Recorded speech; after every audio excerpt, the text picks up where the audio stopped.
that really set the stage for us.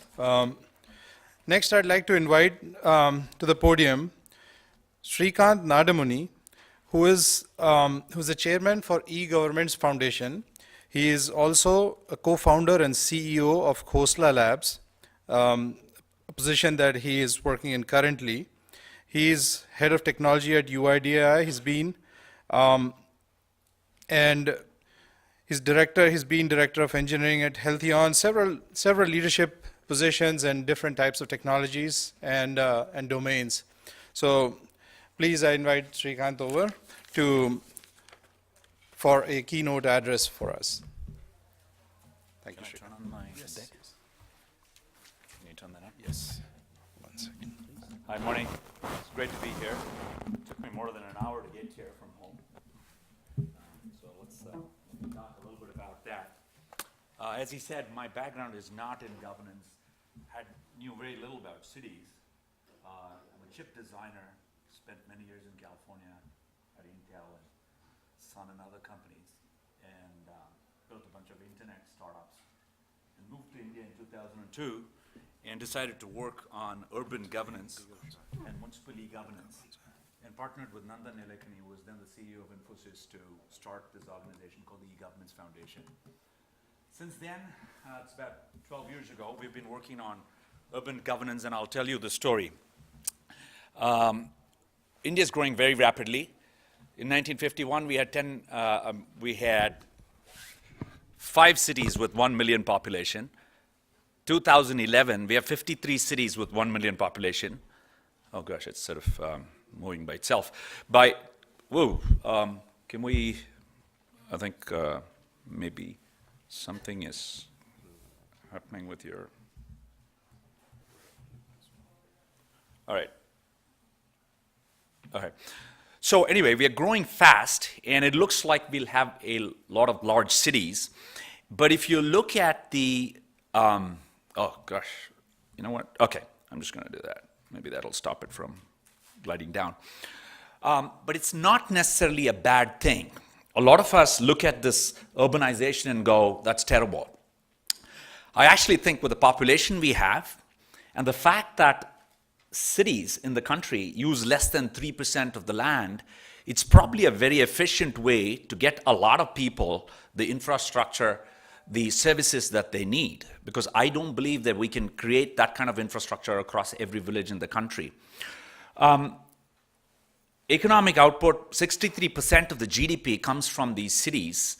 But if you look at the collection of taxes at the local level, it's a 0.6% of GDP.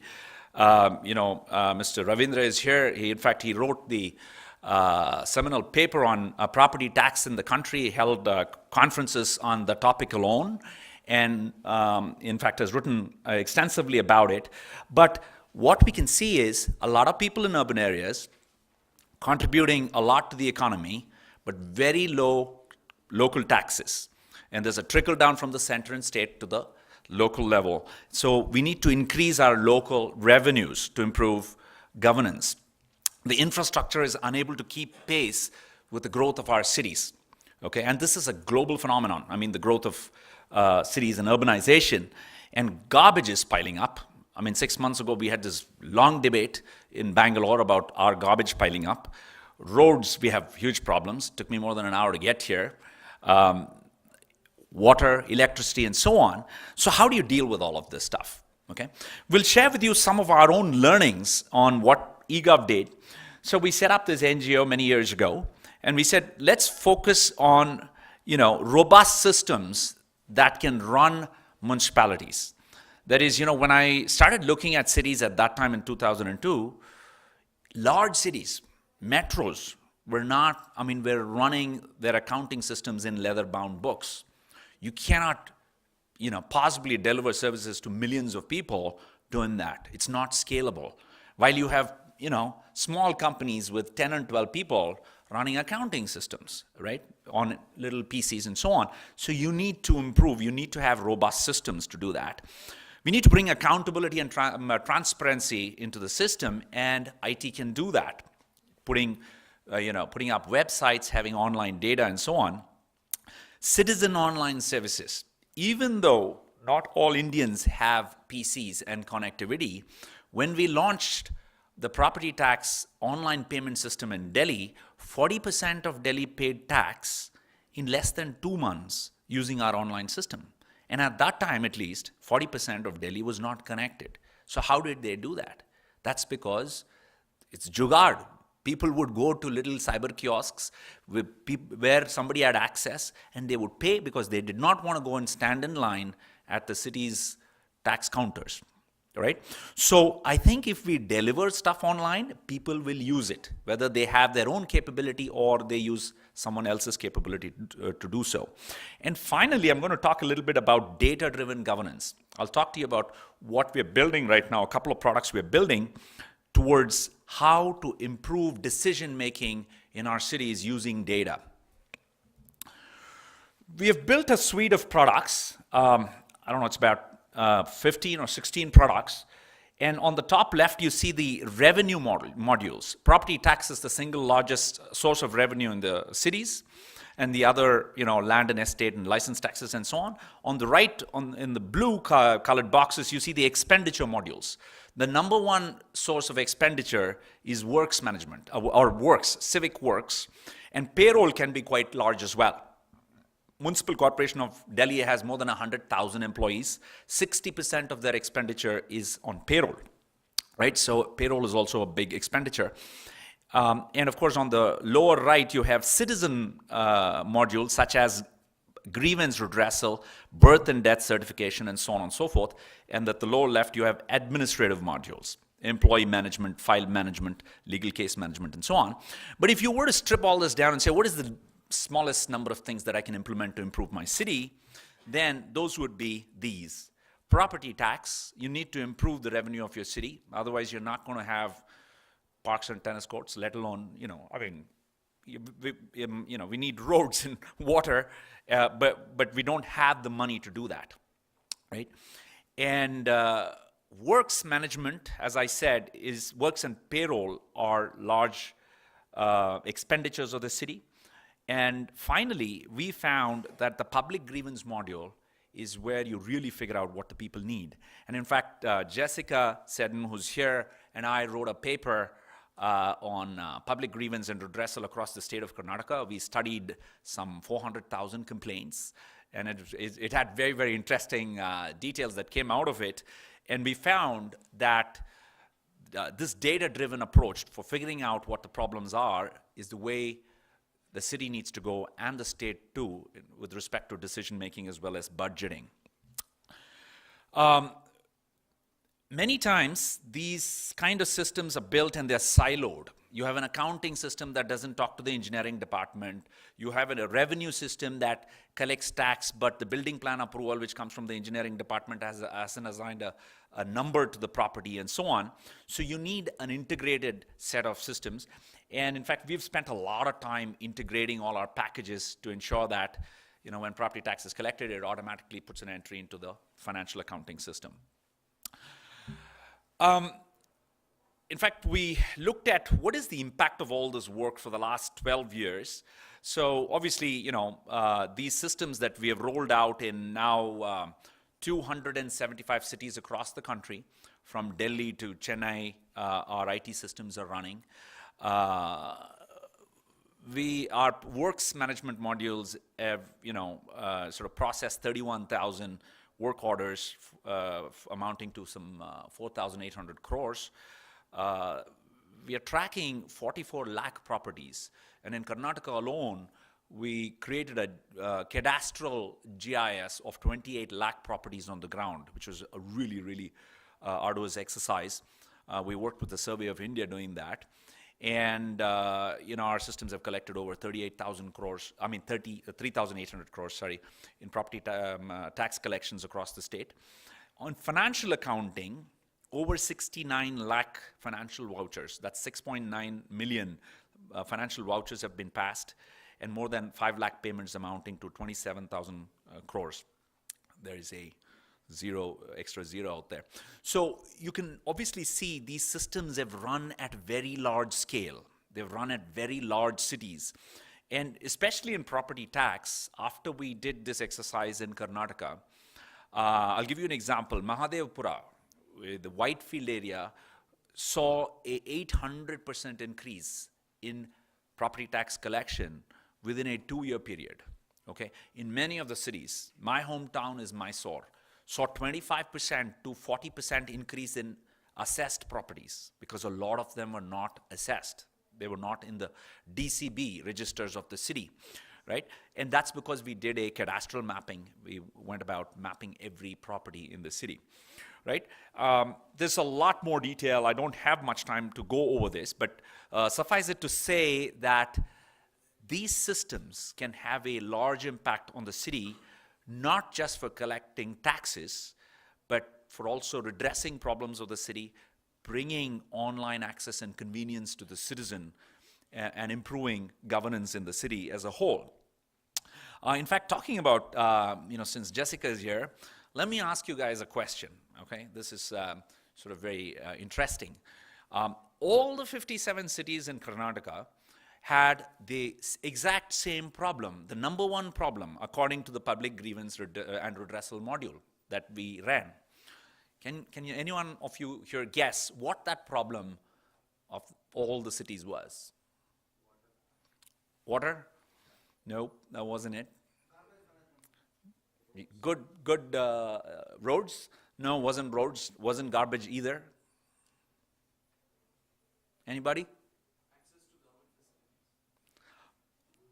Good guess, but that's the wrong answer. By the way, it's not just you. I've asked the commissioners of these cities the same question, nor could they answer it. The number one problem of all the 57 cities was fix the street lights. Okay? Very counterintuitive.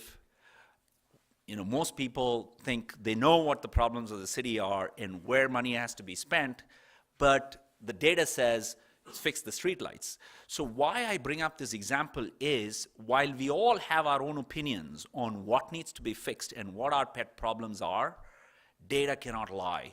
So if we rely on data to tell us what are the right areas we have to work on, what we need to fix, we can't go wrong, right?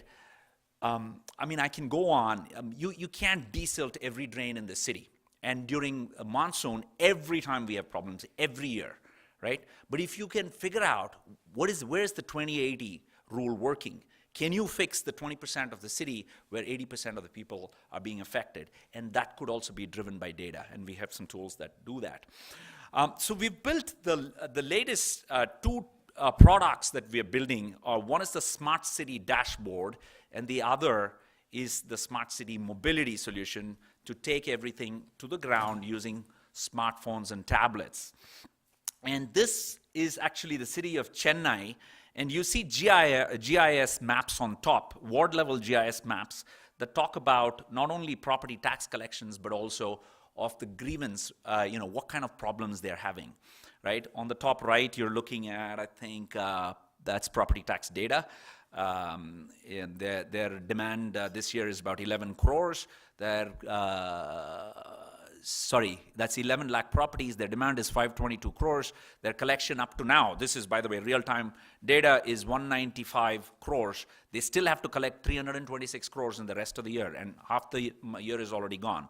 So it looks like they're not going to hit their target this year, right?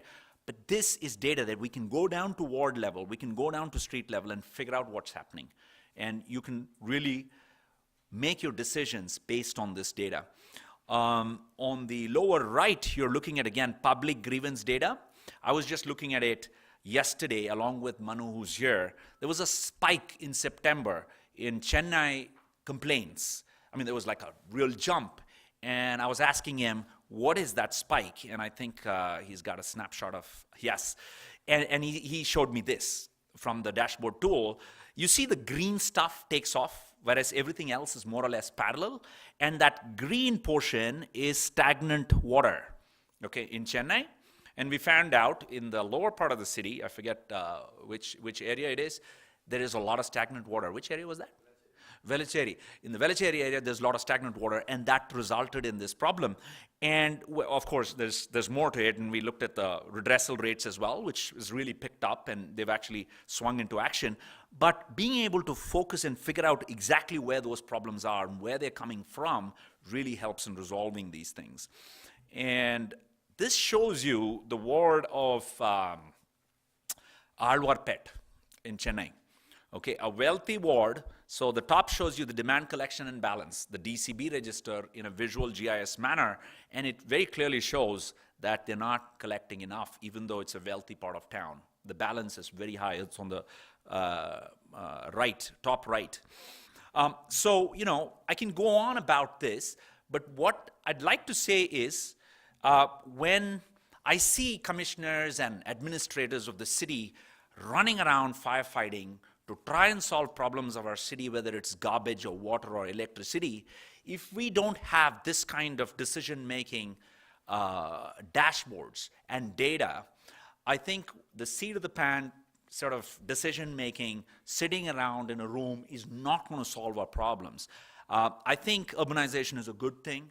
I think more people trying to find jobs in cities is going to happen whether we like it or not.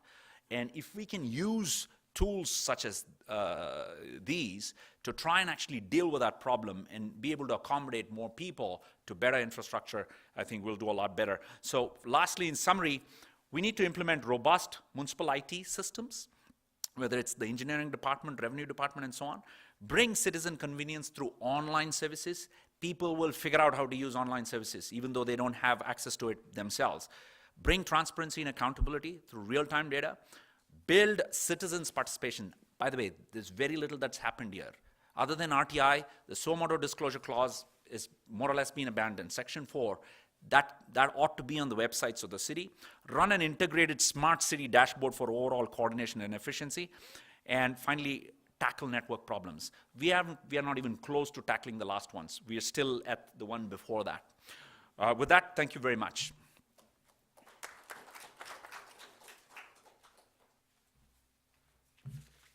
Thank you, Srikanth. I think there are some pretty crazy numbers there, and I certainly learned a thing or two new that I did not anticipate, particularly in the streetlights business. So thank you so much. This